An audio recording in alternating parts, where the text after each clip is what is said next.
Greetings, everybody. I'm late, and I don't even know if this is streaming. Okay, it is. It is streaming on my Facebook, YouTube, and Twitch. My name is Cassandra Floyd, also known as the Daughter of the Fates, founder of the Temple of Evolutionary Emergence. Today is December 26th. It is the first day of Kwanzaa. It is the last full moon of the year, the full moon in Cancer. And I'm going to read this book.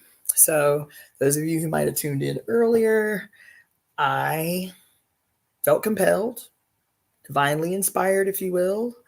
And so I was going to leave to go get myself something to eat and get a bottle of wine. And guess what had happened? Before I could even get to my car, my neighbor across the way was like, "Have you had anything to eat?" I said, "I was just on my way to get something to eat." She was like, "Why don't you come on here? I cooked." I said, "Okay, child, how about?" She gave me beautifully handcrafted chocolate peppermint martinis and a divinely cooked meal. I did not even have to get in my car and drive, child. Loveliness. So that's what took me so long. That's why I'm late. Anyway, so like I said, no distractions, no interventions. I'm simply going to read so I can be done with this book by the end of the week. Okay, so for those of you who tuned in, I think it was the night before last time I read, we are on page 357, one paragraph down in the section entitled Deviant, Defiant Women as Meta-Memory Bearing Group. The memories accessible to crones are not simply of physical closeness to our mothers. The charged memories of childhood carry with them in a complex and condensed way the vivid elemental perceptions of the world that we experienced as children. Virginia Woolf expresses this quality of elemental memory in describing what she calls her first memory, which is a combination of two memories.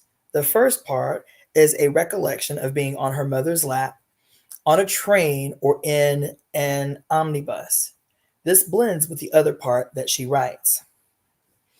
Quote, "If life has a base that it stands upon, if it is a bowl that one fills and fills and fills, then my bowl without a doubt stands upon this memory. It is the lying half asleep, half awake in bed in the nursery at St. Ives. It is of hearing the waves breaking 1, 2, 1, 2, and sending a splash of water over the beach, and then breaking 1, 2, 1, 2, behind a yellow blind. It is of hearing the blind draw a little acorn across the floor, its little acorn across the floor as the wind blew the blind out. It is of lying and hearing this splash and seeing this light and feeling it is almost impossible that I should be here, of feeling the purest ecstasy that I can conceive." End quote. Of crucial importance is the blending of being on her mother's lap with the most important of all memories. This memory of lying in the nursery at St. Ives is an illustration of meta-memory. It is elemental, filled with rhythmic sounds of the sea and the wind, and suffused with light. Such memories are taboo. Their ecstasy and fullness can be more real than the present moment.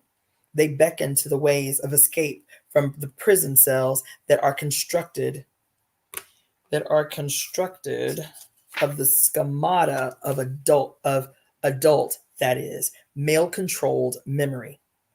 Sirens and sibyls insist that the taboo against women bonding is connected with the taboo against such memories.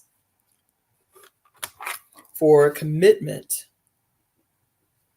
For commitment to women and breaking of the total taboo implies breaking through the blocks that stop us from remembering the ecstatic spheres of metamemory. Woman bonding, woman bonding being then is the opening of Pandora's box. Oh my God.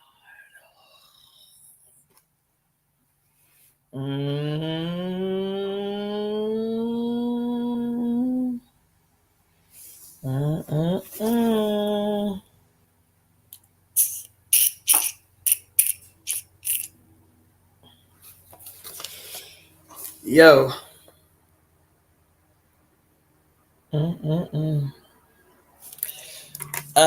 Okay. She says, woman bonding being then is the opening of of Pandora's box, which is filled with the richest treasures.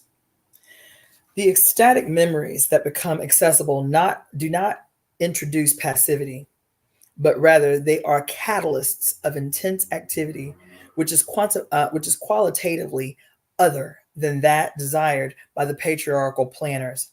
They are catalysts of macro evolution. Virago's violations of taboos by transcending as well as including the sexual sphere imply a constant quest. This quest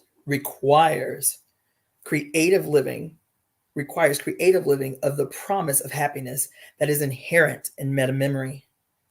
Refusal to conform to hetero-relational norms is, in effect, refusal to be reminded by the reformers of memory.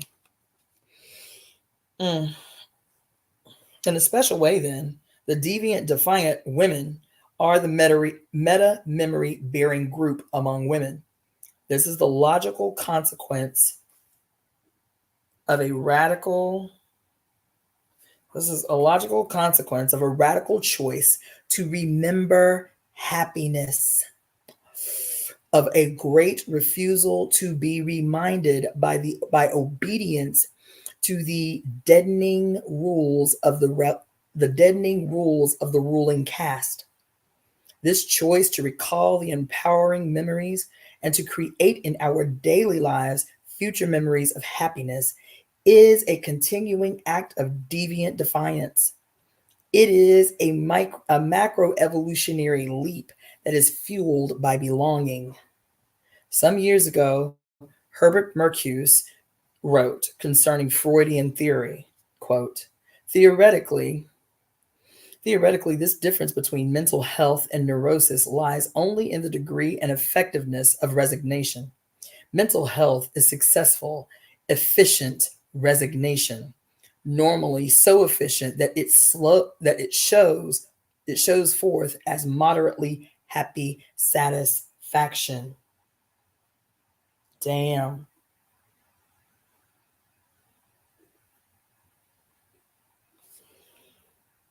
End quote. Further developing his exposition of this theme, Marcuse explained Freud's view. Quote, repression and unhappiness must be if civilization must be. That's a whatever. Must be if civilization is to prevail. Oh my God. Listen.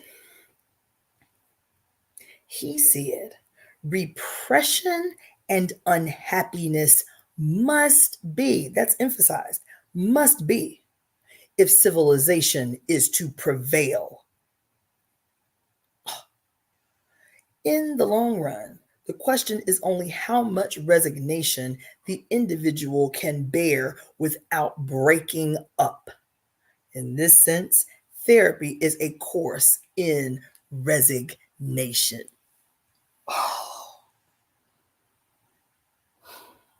Oh my God. Damn. Yo.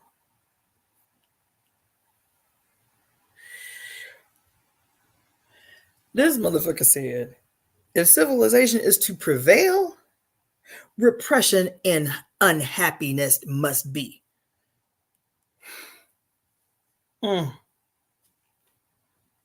And therapy is helpful. It's helpful at the maintenance of it. Oh, I am too through. I am too done. I'm too done. Hold on, I'm trying to. There you go. Ooh, listen. It is precisely this resignation to civilization with its numbing schemata that is defied and transcended by deviant hags whose remembering is the root of meta-patterning and metamorphosis. Of course, some of patriarchy's therapists have attempted to offer their clients something more than resignation to everyday unhappiness. Discussing those pathetic efforts, Mercuse continues, quote, over and against such a minimum program, Fromm and the other revisionists proclaim a higher goal of therapy, optimal development of a person's potentialities and the realization of his individuality. Now, it is precisely this goal which is essentially unattainable, not because of limitations in the psychoanalytic techniques, but because the established civilization itself, in its very structure, denies it. Oh, Lord. Damn. Radical feminism, insofar as it is true to itself, is the denial of this denial. As the meta memory bearing group, taboo breaking women, insofar as we are true to ourselves, are deniers of this denial. This deviant denying is radical unmasking of the spheres of meta memory, which are the rightful heritage of all women. Remembering beyond civilization. Freud, that apostle of adjustment to common, everyday unhappiness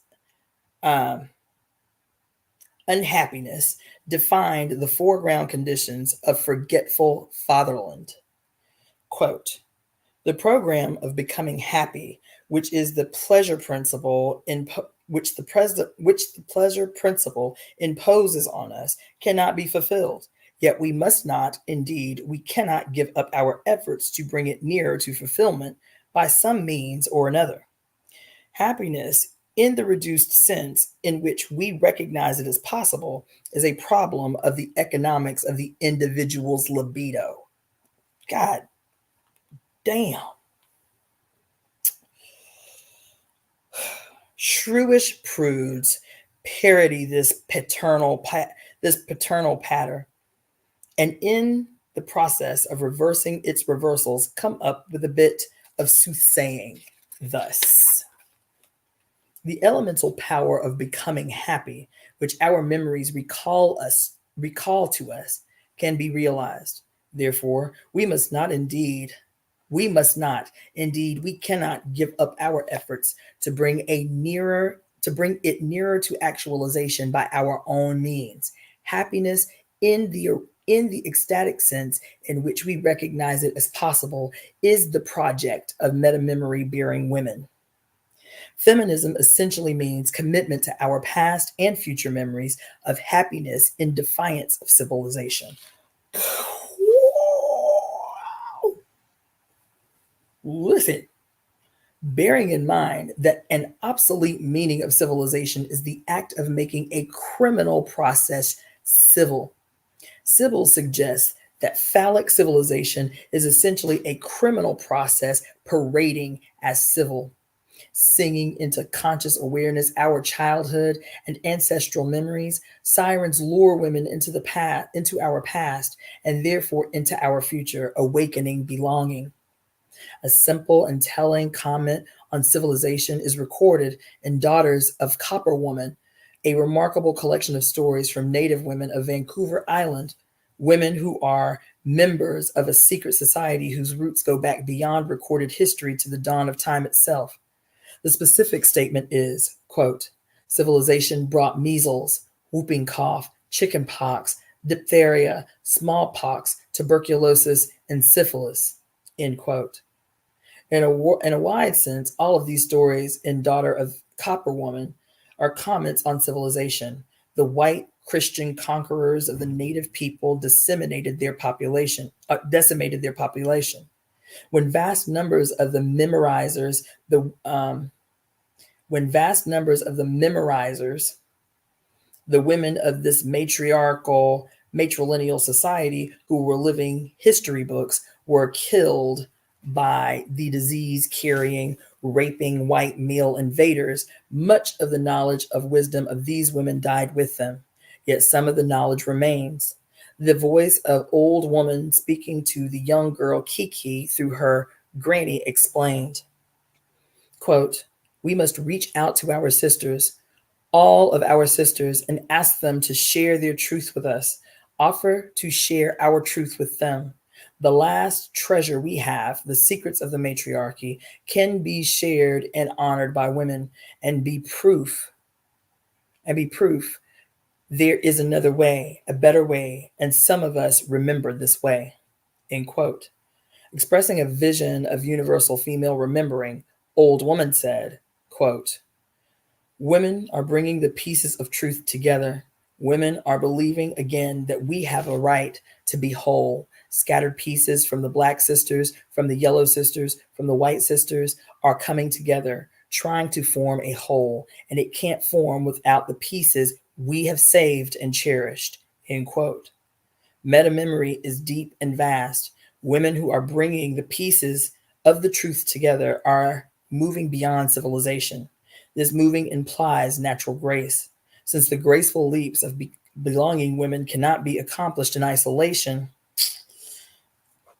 it is essential now to explore more deeply the problem of communication, which is befriending. Chapter 11.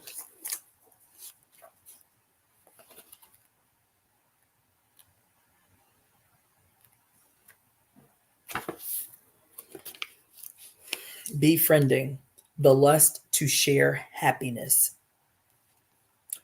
The two definitions that we have at the beginning of every chapter. Separation, a disposition towards secession or schism, especially advocacy of withdrawal from a parent group as a church.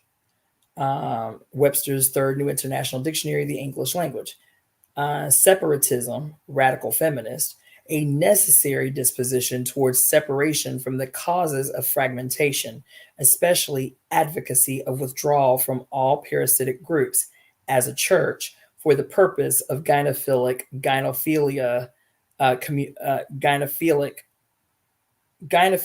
biophilic communication. Webster's First New Intergalactic Wikidictionary of the English language. Damn. Happiness implies biophilic communication. Such communication is ontological, implying deep interconnectedness with all being. This interconnectedness can be expressed as follows, quote, "Everything that is connected with everything that is."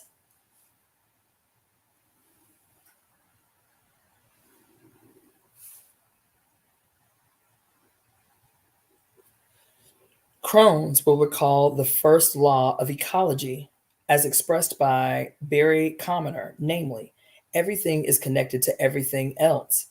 While this is a useful maxim as it stands, there is also something left unexpressed, namely the fact that the disconnectedness, the breaking of the flow of natural interconnectedness, the manufacture of fractures by the foreground fraternity, yes, foreground fraternity.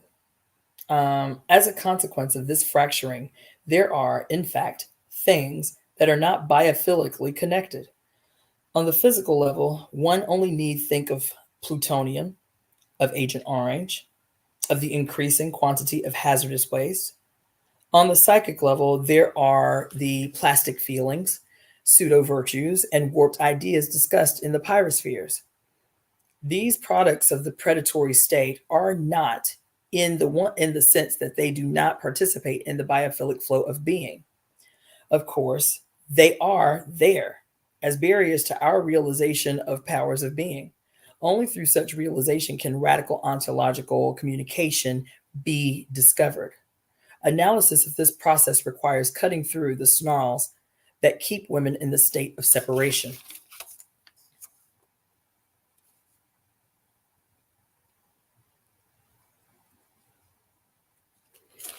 Separation and reversal. One of the basic blocks to befriending, that is to radical ontological communication among women, is the embedded fear of separation. Terrified of the dreadful thing, oh my God, terrified of the dreadful thing which in fact has already happened, although this event is unacknowledged, that is, of separation from themselves. Women in the possessed state dread separation from their separators, fracturers, batterers, and flatterers.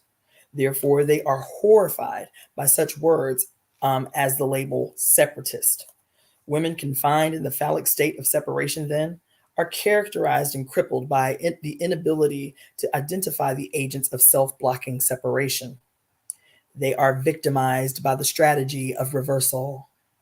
Just as the label man hater in a woman hating society functions to stop thought. Ooh, now remember, the book is written in 1983. Just as the label man hater in a woman hating society functions to stop thought, so also the negatively charged use of the label separatist within the state of separation hinders women from befriending. It is necessary to recognize that the life blockers who have instituted the state of lechery are radically separated from the natural harmony of the universe. We women who separate our lives from the blockheads and blockhearts whose intent is to block our unfolding, our happiness, do so out of radical commitment to communication.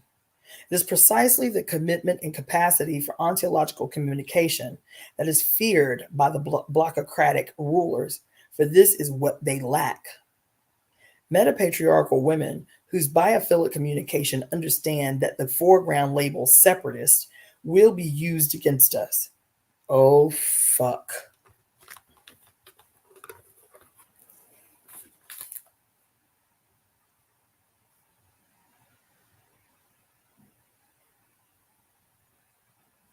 I have to take a note.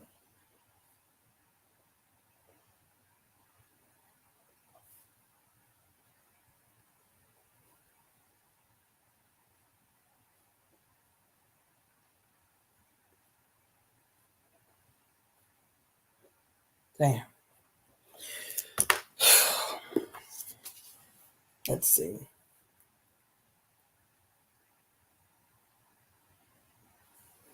Okay, concerned that it be used against us. The question is whether, okay. So the question is whether we choose to expend energy refuting this.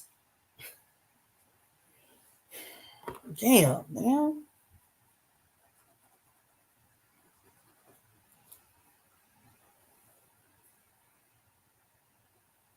This shit is unbelievable, y'all. Damn.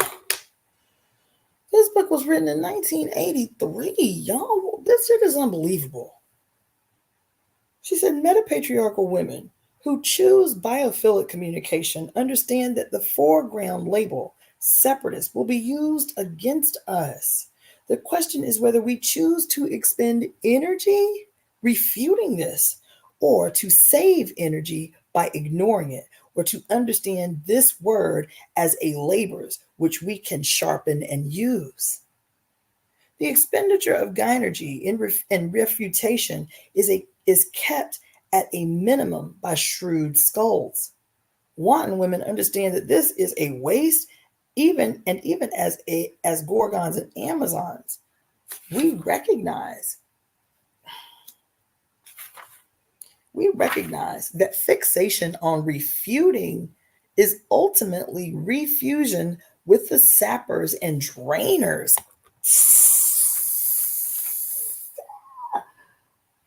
Oh my God. Well, I will forever say the more we think things have changed, the more they have remained the same. Damn. The second alternative, ignoring the label, is functional only if one is truly ignorant. As worldly, otherworldly agnostics, however, we do know about the prevailing prattle battle. We are not ignorant of this. To totally suppress this knowledge, to pretend it isn't there, is mind mutilating. The metamorphic option, then, would seem to be the third, that is, to use the term separatism as our labors. On the one hand, it names phallic separation, which blocks and bars life lust, the desire for ontological communication. On the other hand, it names the choice of women to break from the artificial context of phallic separatism in order to affirm and live our radical connectedness in biophilic being. As a name for the movement of metamorphosing women, therefore, separatism is what I would call a second order word. For it does not emphasize the direction or final cause of our movement, which is ontological metamorphosis itself, but rather an essential prerequisite of this movement under the conditions of patriarchy. Since, under these conditions, separation from those forces that cut us off from being is necessary. Oh my God. Oh my God. Well, that might be it.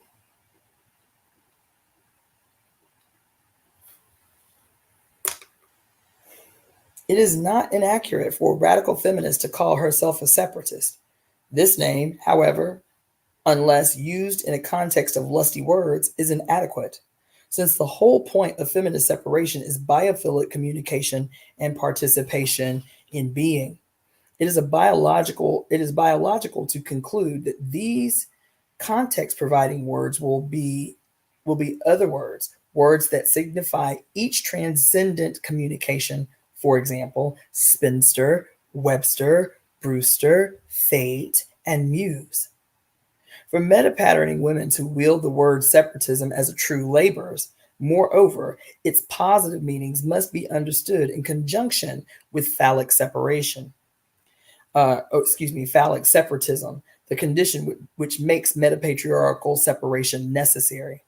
It is essential, therefore, to consider the meaning of phallic separatism. Phallic separatism is the next section.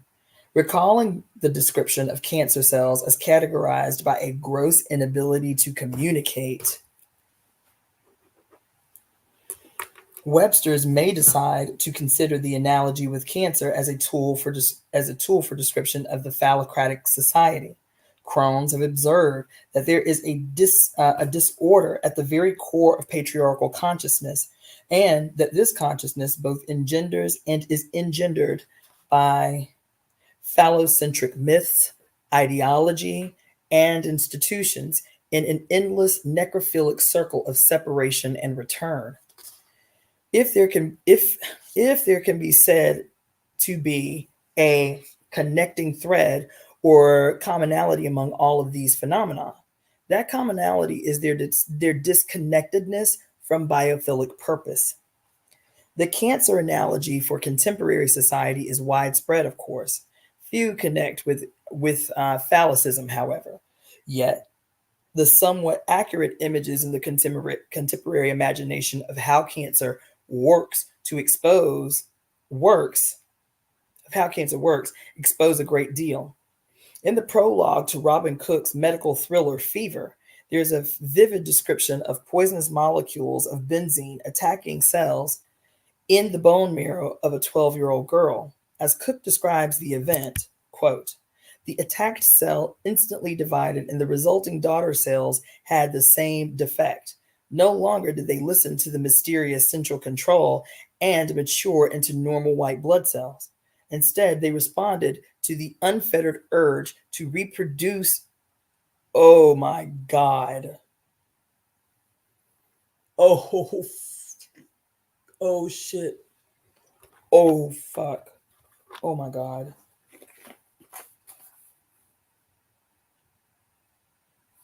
Oh my God. It's too much.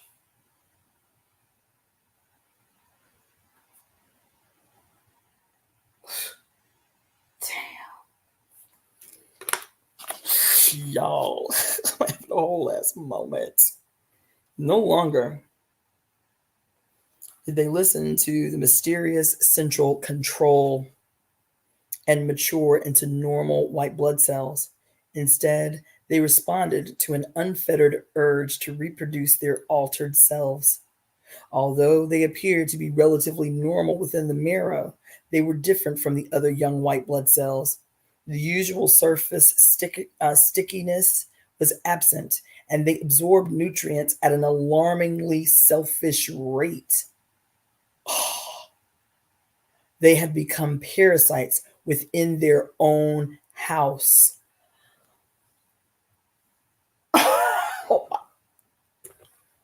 Yo. Oh my God. Dang. As a parable, this description can be crudely applied as follows. Within the virulent state of philocracy, women have been attacked and divided against ourselves. From the earliest times of the patriarchy, countless mothers have been broken, and the resulting broken daughters have carried on the chain of fragmentation. No longer have the broken daughters been able to listen unhindered to the mysterious telecentering principle within and become fully self actualizing women. Instead, they have been reduced to responding to the fettered and fathered urge to reproduce their altered, that is, patriarchally identified selves in an endless circle of self-destruction. Such forcibly altered women have appeared to be normal within the man-made melee. In these altered women, the usual defenses are absent, and they have absorbed the nutrients of misogynistic messaging at an alarming rate.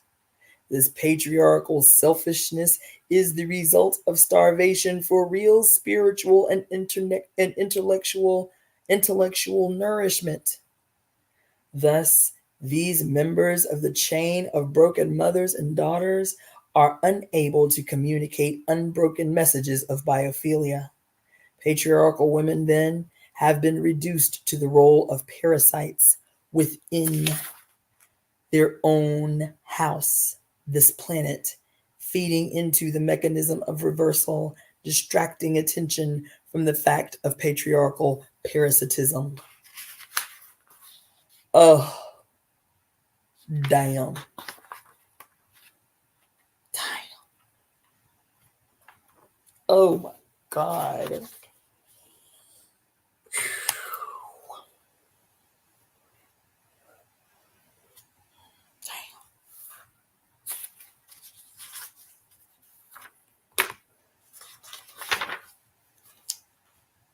Yet, the sources of wholeness are within women.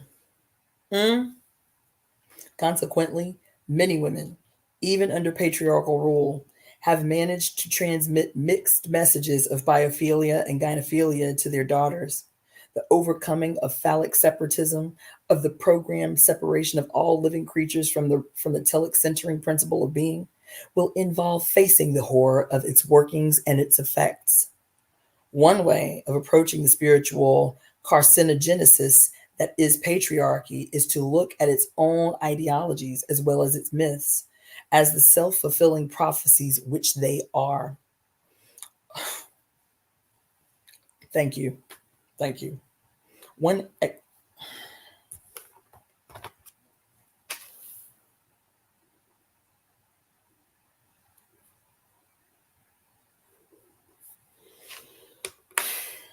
one excellent example is the Aristotelian Thomistic doctrine that women are misbegotten.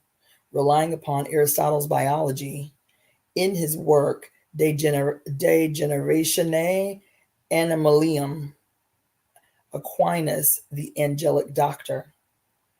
Quote, as regards the individual nature, woman is defective and misbegotten, for the active force in the male seed tends to the production of a perfect likeness in the masculine sex, while the production of woman comes from defect in the active force or from some material indisposition, or even from some external influence such as that of a south wind which is moist. And the philosopher Aristotle observe as the philosopher Aristotle observes, in quote, on one level, many hags have seen this as a laughable reversal at which they can righteously roar. On another level, it functions also as self-fulfilling prophecy of the man-made woman.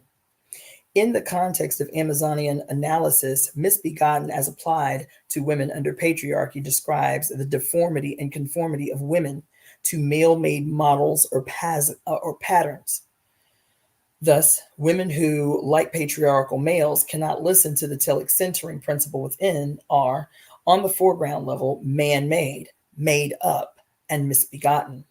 Women in this condition include not only the twice-born Athenas, but also those immersed in passive stereotypic femininity.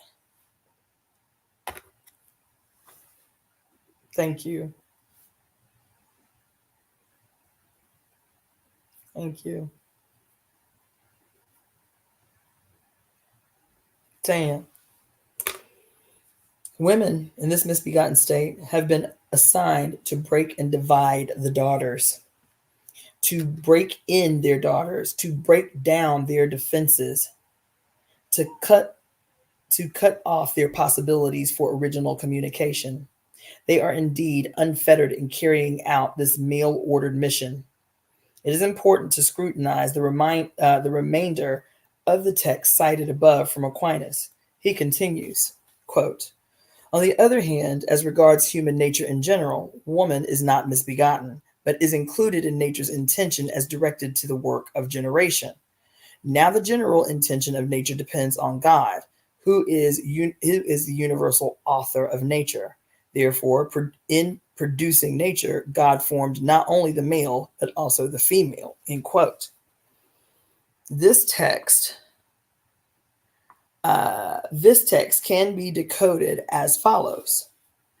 Quote, as regards to the man-made construct of human nature in general, patriarchal women are not misbegotten, but are included in nature's intention as necessary for the work of reproduction of the male-identified species.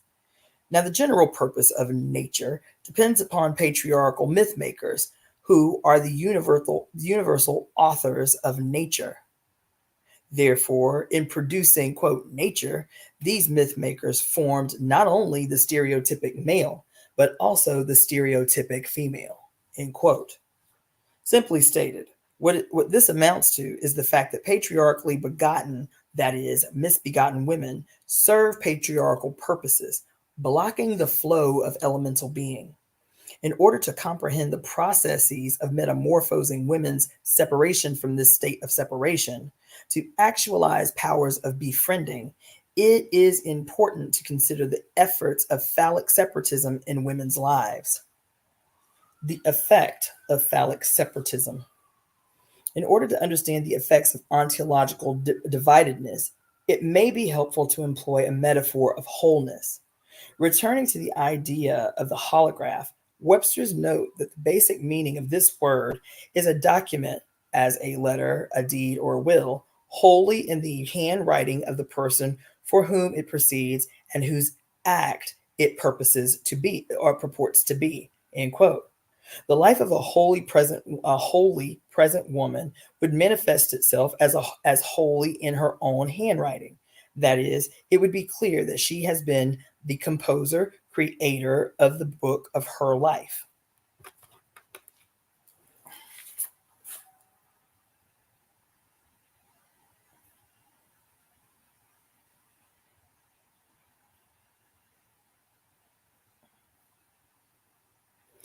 She would acknowledge many friends four sisters, contributors, but it would be evident that her words and deeds proceed always from herself as center of focus and purpose. Gynographers would be able to detect her signature in all of her acts, such as hologynic, such a hologynic hag would be an inspiration of a signal of attainable happiness. In fact, metamorphosing women sometimes experience such integrity, yet the facts of dividedness are undeniable.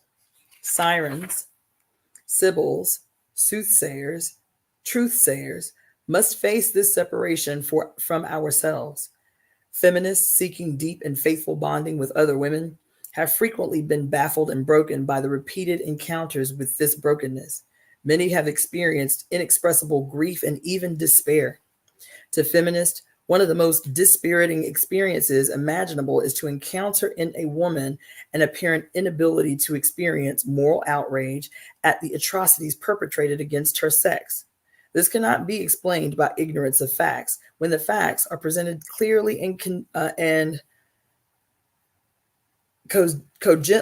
cogently.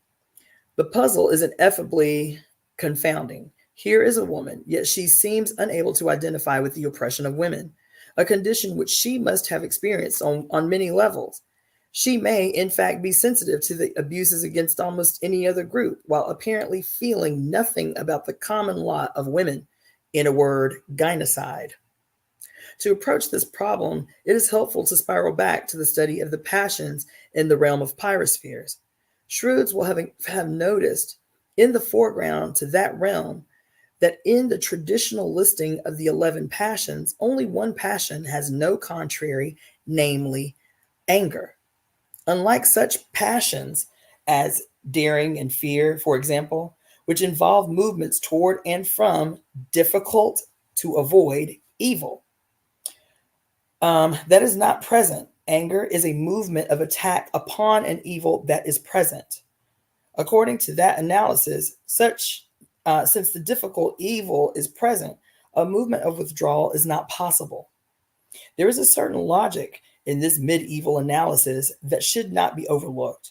Of course, hags know that anger can be converted into such plastic passions as depression, hostility, and anxiety. However, so can other passions be transformed into pseudo emotions. The nagging question remains: what exactly is different about anger? Is there really no contrary movement? Where does anger go? Shrewd women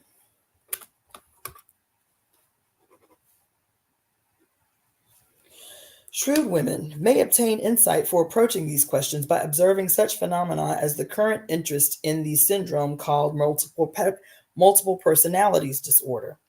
That this subject is particularly significant in relation to the topic of anger is suggested by the fact that according to one recent survey of some 100 psychiatrists around the country, the vast majority of cases of multiple personalities disorder that were seen were women.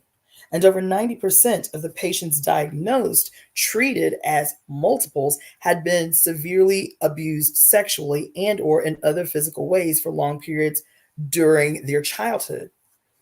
Ellen Hale has pointed out that although multiple personality has been sensationalized in such popular books as The Three Faces of Eve and Sybil, it is currently receiving serious attention by some psychiatrists. Some of these professionals are now admitting that the disorder is far more common than previously acknowledged, partly because the condition has been misdiagnosed, often as the catch-all schizophrenia.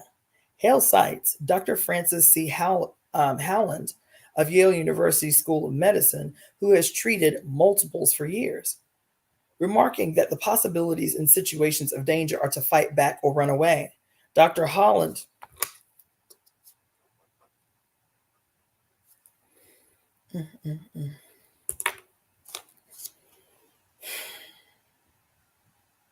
Dr. Holland stated, quote, "If you can't do either as a child cannot, you can only do it symbolically. Dissociation is symbolic flight.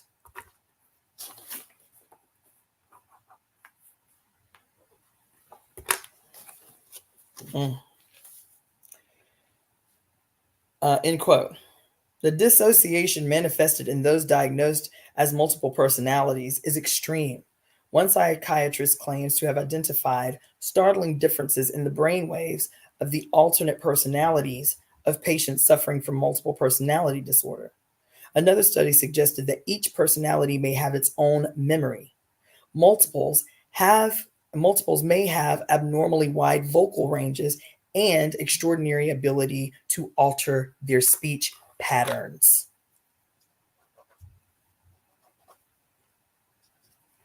Two of the cases cited by Hale will serve to illustrate the extremity of the abuse of women who become multiples.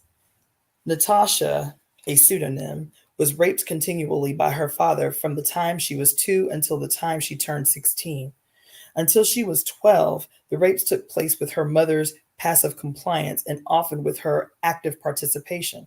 Natasha seems to have 127 personalities or personality fragments. Another woman, Sherry, was tortured as a child by her father who played doctor with her. His sexual torture of her was so vicious that she bled all over his white jacket. Among her father's other activities was throwing her pet cat into an incinerator. There is hardly a feminist, none to my knowledge, who can read or even hear of such material with complete equanimity. One reason for this shared sense of horror may be an implicit recognition that a low-grade form of multiple personalities or personalities disorder is very common among among women in patriarchal society.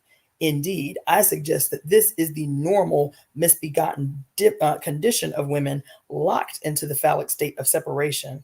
All women within Sato society, even those with the most enlightened, well-meaning parents, have been physically abused and starved for healing, inspiring self-images. Since mind or soul and body are not separate entities, such deprivation inevitably has physical effects.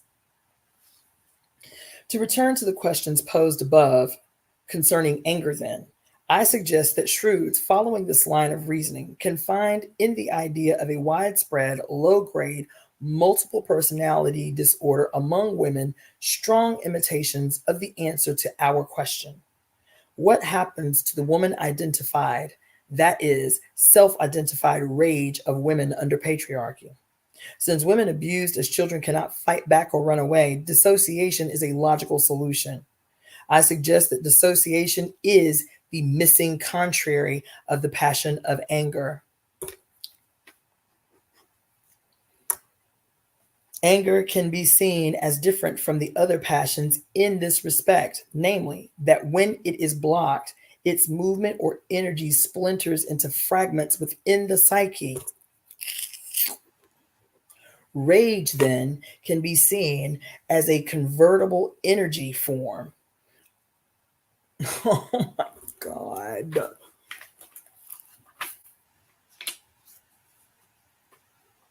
Oh my God.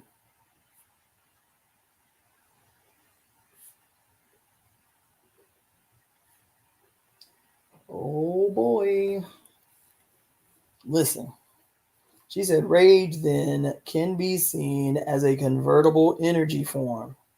In the state of separation, this energy in women is frequently converted into the production of dissociated other selves. If this analysis is correct, then the key to escape from the state of separation can be found by asking a precise question concerning patriarchally possessed women, women incapable of moral outrage on behalf of their own selves and other women.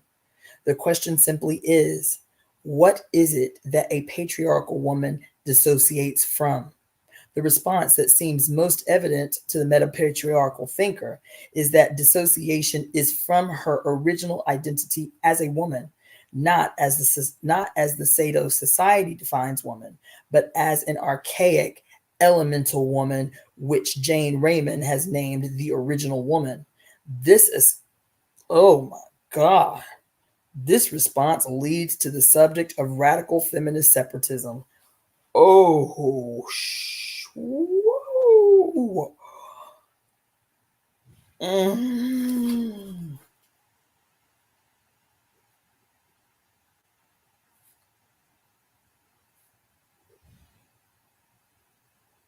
Damn.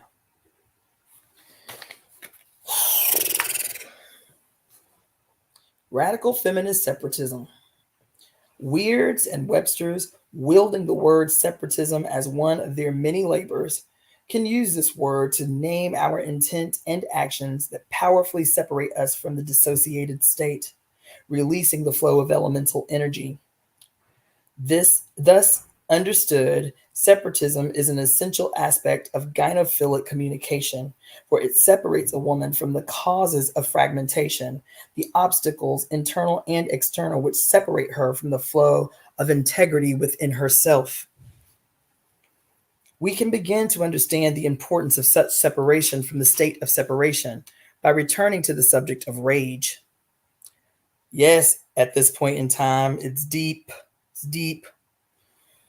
Um, we have seen that anger, in the traditional sense, is a movement of attack against the evil that is present.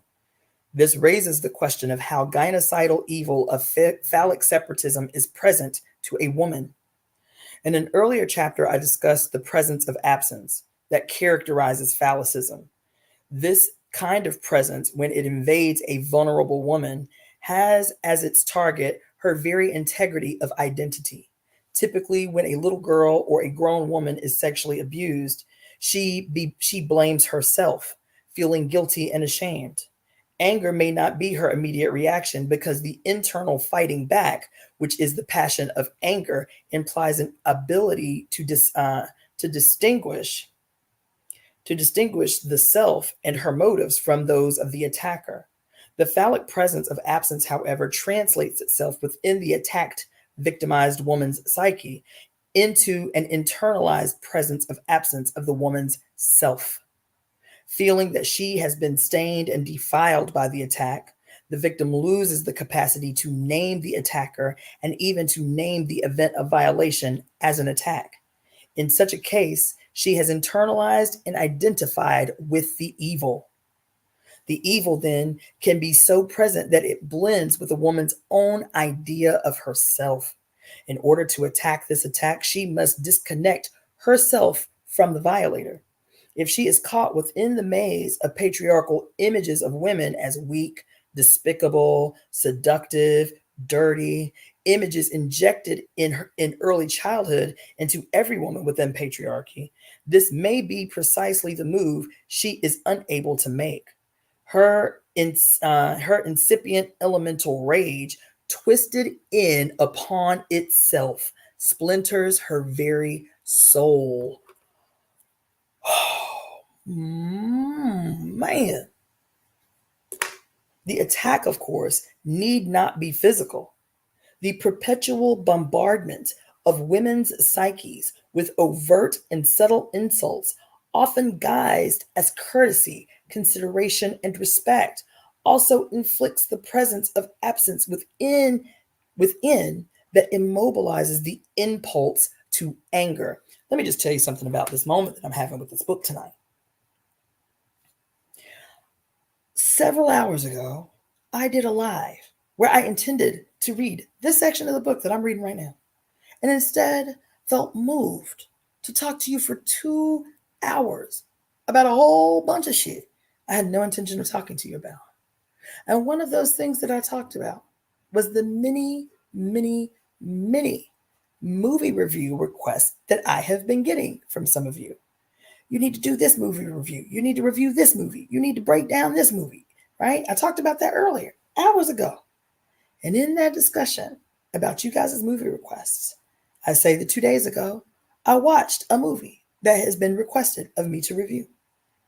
And I specifically went on a diatribe about how I almost didn't watch the movie because the first 10 minutes in, I was like, I can't do this. I can't watch this shit.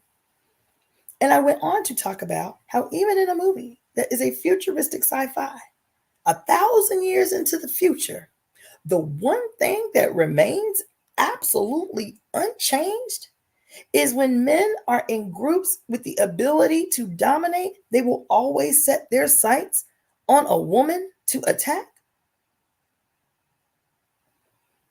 And how that should be fucking with my spirit, I don't want to see it. And how any movie that we deem good, oh, that was a good movie, even as treacherous and terrible and awful as it is, and every movie has to be good, or every movie has to have in it, in some way, shape, or form, the oppression, the aggression against, the attack on, the subjugation of some person deemed lower or powerless, having to persevere through the worst kinds of torment, torture, aggression, and so on. And when is that going to be a narrative that we no longer have to see in a movie for the quote movie to be good? That was a good movie.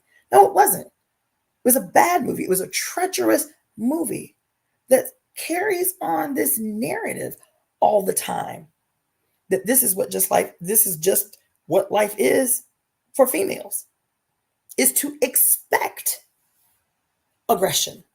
What she talks about here right now, as I'm reading this chapter several hours later, after I make this whole long ass speech about how we have to transform the images that we receive into our minds and that we perpetrate into the minds of others through using the instruments of art to shape the future. What did I say several hours ago? How do you predict the future? You fucking create it. How do you create it? By instruments of art. What else did I say several hours ago? All art is propaganda. Is it good propaganda, creating the future, or is it bad propaganda, recreating the atrocities of the past? And here, right in this book, just several hours later, she's saying it doesn't have to be a physical attack. She said we are perpetually bombarded with attacks on women's psyches in overt and subtle ways. Damn. It's like everything I talked about today, everything I did today, not even with you guys, even in my own personal life, is in this reading tonight. I'm like beside myself, y'all. This has happened at least 3 times. That's why I keep stopping taking notes. It's like everything this motherfucker is talking about right now in the section I happen to be reading tonight happened today. Yo.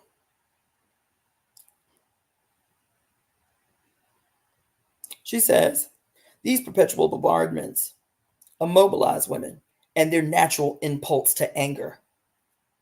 This dissociation that results will not be recognized as such within the state of separation, which is also the state of reversal. Rather, it will be accepted and fostered as normal and healthy. The healing response to this condition is the providing of a context that affirms precisely that from which women under patriarchy have been dissociated, that is, identification as wild original women.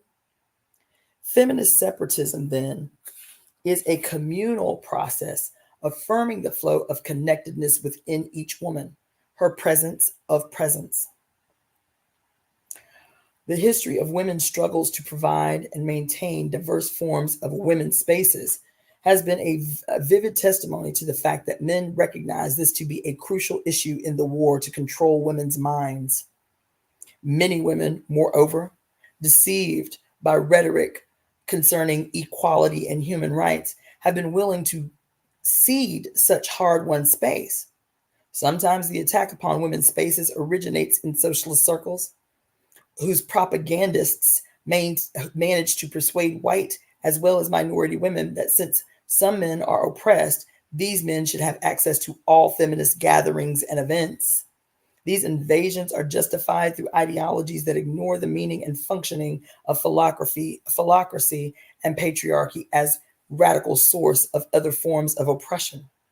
Particularly intrusive has been the virulent and often vicious undermining by university administrators of the efforts of feminists to reserve some women's studies classes for women only, Such classes can provide the occasion for true encounters with metamemory, for perceiving and reasoning beyond the schemata of adult, i.e., male authored memories. They can provide context for remembering beyond civilization, for metapatterning. Therefore, they must be undermined.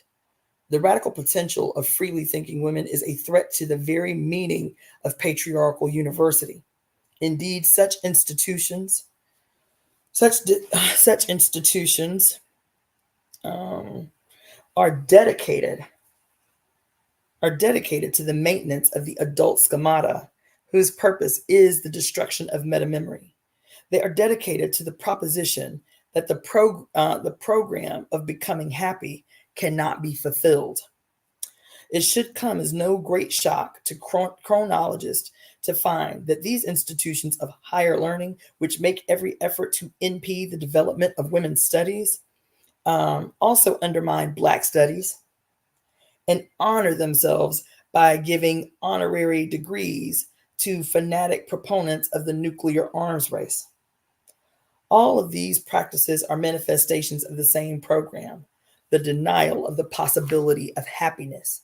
Yet, in this sordid setting, there is still a struggle for the life of the mind. These institutions possess important resources for the stimulation of such life. Therefore, they remain an essential arena, a battleground, in fact, of the struggle for intellectual and emotional autonomy that is feminist separation from the state of separatism. It is important now to consider further the meaning of context weaving that can release the flow of presence within and among women. So I'm going to stop there for tonight.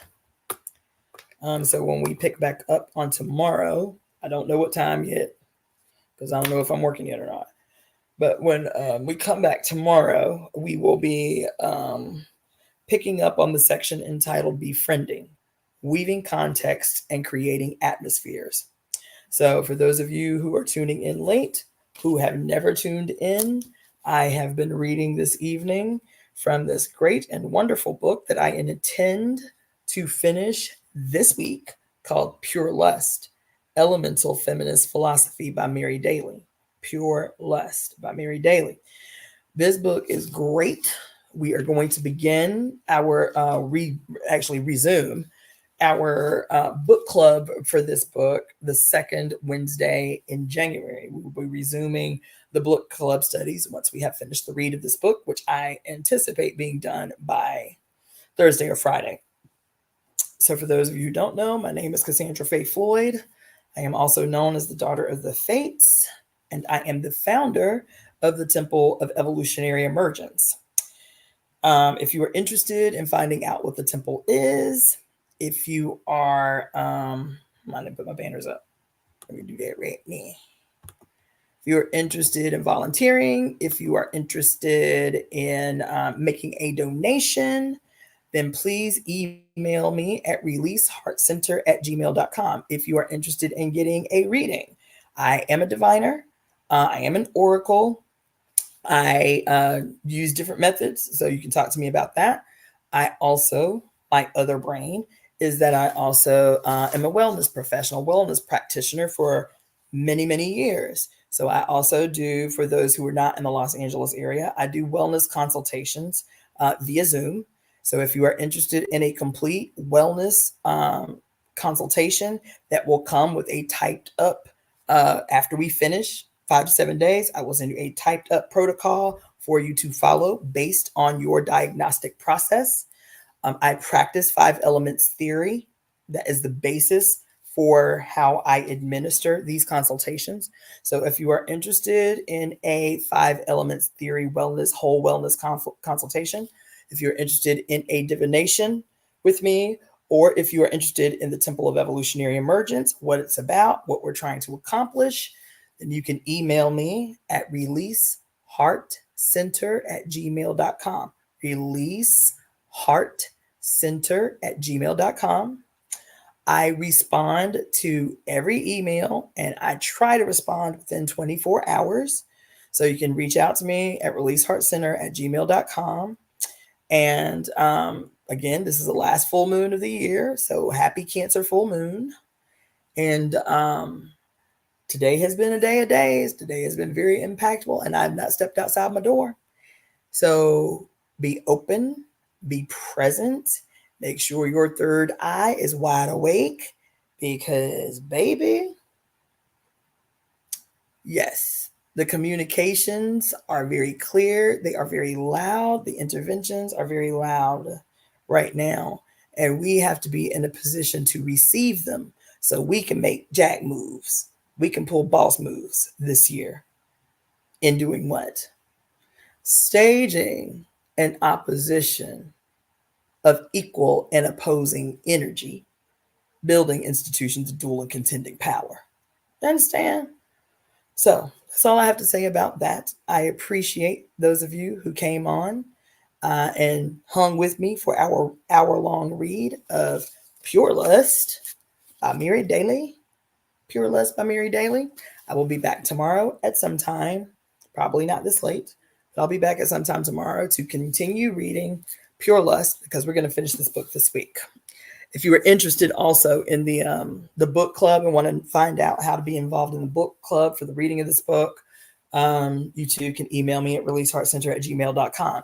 If you are tuning in from IG, for example, and you have missed the previous readings of Pure Lust and are interested in it, then go to my YouTube channel, which is at DaughterOfTheFates, at DaughterOfTheFates on YouTube, and you will find all of the previous readings of Pure Lust. So that is all I have to say about that. Have a beautiful and well-rested evening, and I will see you again tomorrow.